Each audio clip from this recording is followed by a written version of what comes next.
Hello hello नमस्ते सबैलाई स्वागत छ मेरो यो मिनी व्लगमा। आज म हजुरहरूलाई नयाँ ठाउँमा लिएर जाँदैछु। त्यो कहाँ पर्छ हजुरहरू गेस गर्दै गर्नु है त। सधैँ बसन्तीले खाना मात्रै बनाएको भिडियो मात्रै राख्छ भनेर बोरिङ भइसक्नु भएको छ भने आउनुहोस्, मैले हजुरलाई नयाँ ठाउँमा लिएर जाँदैछु र त्यो ठाउँको बारेमा जानकारी पनि दिन गइरहेको छु र हजुरहरूले यसको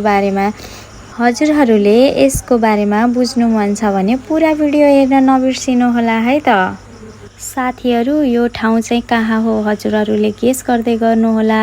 त्यतिखेरसम्मलाई मैले चाहिँ मेरो भ्लग चाहिँ मैले रमाइलो तथा इन्टरटेनमेन्टको लागि गराइरहेको हुन्छु र देश विदेशमा हुनुभएको साथीहरूलाई पनि आफ्नो गाउँठाउँको बारेमा केही जानकारी होस् भन्ने हिसाबले नै गराएको हुन्छु र हजुरहरूले पनि मनोरञ्जन लिनुहुनेछ भन्ने आशा राखेको छु।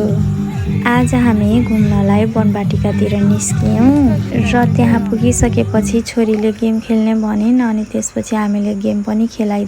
अलि पर पुगिसकेपछि अब त तीज पनि नजिक आउँदैछ नि साथीहरू, त्यसैले अब तीज गीतको लागि चाहिँ हेर्नुहोस् यहाँको चहल पहल, गेस गर्नु न, हेर्नु न कस्तो राम्ररी नाच्दै हुनुहुन्छ।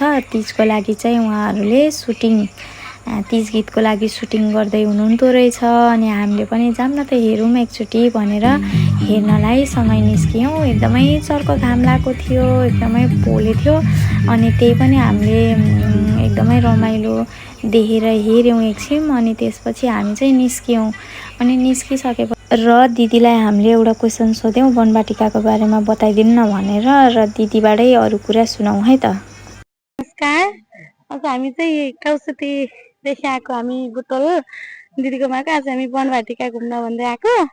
वनवाटिका चाहिँ एकदम रमाइलो राम्रो अनि यस्तो गर्मीमा पनि यहाँ बस्दाखेरि आनन्द लागिरहेछ। हामी चाहिँ मेरो बाबुहरू अनि म मेरो दिदी आउनुभएको। यहाँ एनिमलहरू पनि छ विभिन्न थरीको, त्योहरू पनि हेर्दा आनन्द लाग्यो।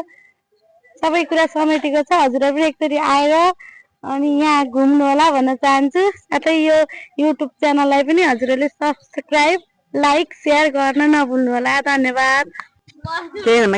नमस्ते, म आज वनवाटिका आएको डुल्नलाई, त्यही भएर यहाँ एकदमै राम्रो छ, हजुरहरू पनि आउनु होला। धन्यवाद।